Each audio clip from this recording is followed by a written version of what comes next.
Hyundai Kia'nın korobka yağı dəyişməyi ilə bağlı məlumat verəcəm. Sona qədər izləyin. Bax, Kia Sorento'nun korobkasıdır, görürsünüz.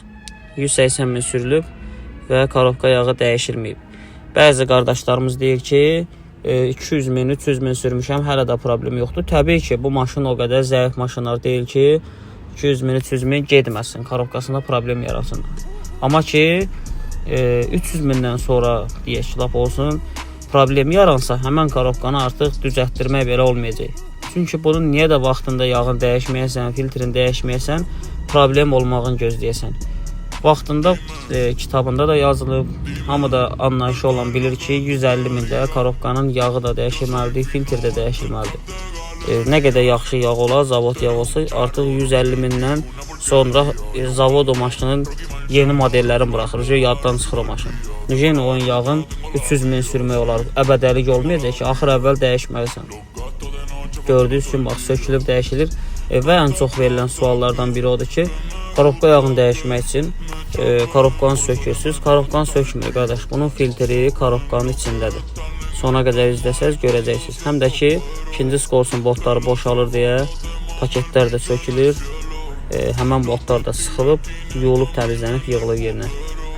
Qiymət də yazmışdım başda. Bizim servisdə yağ dəyişilməyi, yağ filtr bizdən, orijinal yağ filtr bizdən, zəhmət haqqı ilə birlikdə 390 manatdır.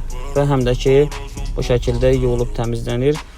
Və qaldı ki, yağı dəyişəndən sonra problem olur, nə bilim, nə olur, boş söhbətlərdə elə şeylərə inanmayın. Yəni, indi çox adam belə deyir, nə bilim, problem oldu. Heç onu deyənin əksəriyyəti korobka yağını dəyişdirməyib, dəyişdirsə belə hansısa ustanın yanına gedib, anlayışı olan bir ustanın yanına gedib, qiymət xoşuna gəlməyib, gedib hansısa anlayışı olmayan bir ustanın yanında bu işi gördürüb və yaxud ucuz yağdan istifadə edib, nəticəsində də problem olub. İndi burada yorumlarda yazıb maşını düzəltdirmək istəyənləri də çaşdırır. Halbuki biz bu işi hər gün görürük, hələ indiyənə kimi problemi olan görməmişik. Problem o halda ola bilər ki, misal, korobkanın yağı 150 mində dəyişilməlidir. Bu sürülüb 300 min, 350 min, 400 min, artıq həmən korobkada gecikmələr var. İçindəki lenta quruyub, detallar quruyub, hamısı sıradan çıxıb. Yeni yağı tökəndə isə davleni çoxaldığına görə vurub həmən o detalları konkret sıradan çıxardır. Ona görə də problem yaradır. Onun üçün mən hər dəfə deyirəm ki, vaxtında yağını dəyişin. Gördüyünüz kimi başqa maşınlarda da iş görülür. Bizim servislər təkcə korobka yağı dəyişilmir. Yenə deyirəm.